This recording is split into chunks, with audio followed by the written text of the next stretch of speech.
Hey guys, it's Alyssa here, and today I shall be doing the Myers-Briggs book tag. When I came across this tag, I thought it was a really cool idea. I will link the original creator down below because I didn't list it on this list. So sorry, I'm not saying the name, but it will be linked down below. So to get started, my type is ISFJ T. Whatever that means.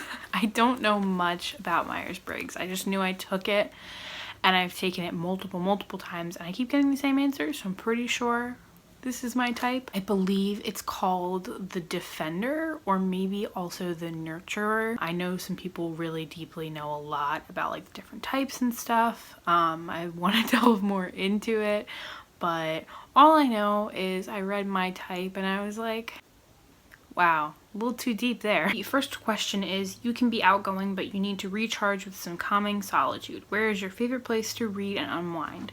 Why is this little oasis where you choose to go?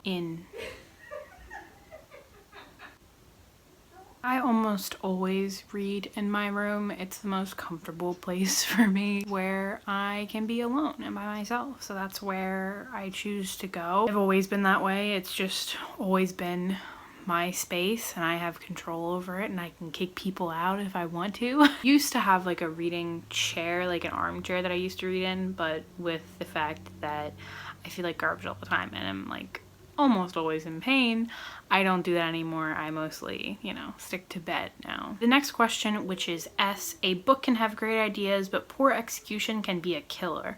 What's a book or series with an amazing idea, but you couldn't suspend your belief? This can do with world building, magic system, or plot holes. Very recently, the most recent book that comes to mind is Binti. I very recently read this. I say it a lot in the recent vlog that I just posted, but it was too short and I felt like it would have been good world building had we had more time to understand what was going on. It felt too rushed and I wanted to get more into it, but I just didn't have the time and it felt very rushed and just not the proper format, I feel like, for that story. Next question, which is F, not everything needs to be realistic. Where is the fun in a world with limits? Which fantasy world do you find so atmospheric you slip inside and never leave? That, hands down, is the world in the Graceling trilogy by Kristen Kishore. This world is so atmospheric and so well built and just always draws me in from the very beginning. In each and every book, I found myself immediately drawn into this world and how well built it is and how I felt like I was constantly learning things about it, yet I didn't feel like I didn't know enough to feel like I was in it. Another book that I feel like is pretty atmospheric, even though the world building isn't 100% wonderful, is The Cruel Prince. I remember when I read that just feeling so like I was there, like I could imagine myself there among them. That's how like atmospheric it was. This one is my favorite. Next question, which is J, all play and no work leads to chaotic disorder or anarchy. How do you structure and balance your reading, booktube, and personal life to better use your time? Well, I don't have a personal life. If we're being honest, I just don't. Between like booktube and reading, it's a very hard balance and I don't know if anybody ever figures it out. It's a hard hobby to have, to constantly having to read, which is very time consuming, to make content. It's very hard and even sometimes it's very weird. A lot of times I don't even find that if I'm reading a lot, I automatically have content. Those two like don't almost like automatically collide. Usually how it works is I read a lot and then I have content or I have content ideas, but I have a very hard time doing both. Just my brain can't handle it. I would say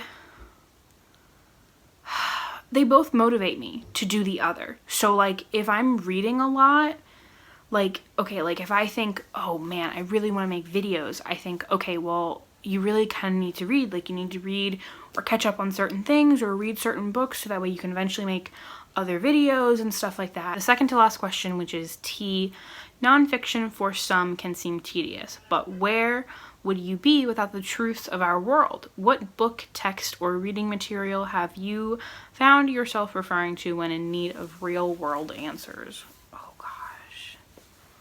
I don't read anything like that. Like, I have read some nonfiction, but I haven't read a book that, like, I don't read nonfiction that would be like almost self-help or something that would help me with answers in real life. It's mostly like biographies or true crime or something about something someone did or about a specific person. The last question, which is ISFJ, you often put others' needs before your own, but what book or routine helps you when practicing self-care? So a big thing for me, like right now, is attempting to make videos really makes me feel really wonderful. Uploading and editing and the whole process of making videos makes me feel so great. I would say honestly the routine of making videos really makes me feel wonderful because I struggle a lot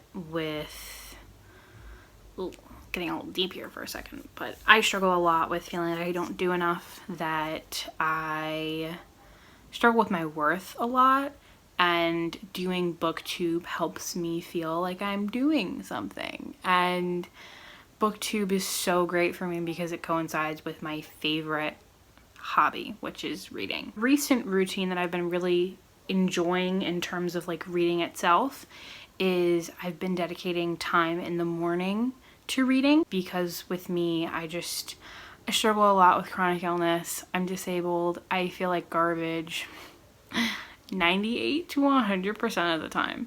So I tend to feel the least worse in the morning. So I've been dedicating that to reading, and that's been really helpful for me, and it's been making me feel really, really great about myself. So that was the Myers-Briggs book tag. I hope you guys enjoyed this one. Let me know if you've done this tag before, or link it down below. I would love to watch it. It was fun to make, and I hope you guys enjoyed this video, and I hope I'll see you in the next one.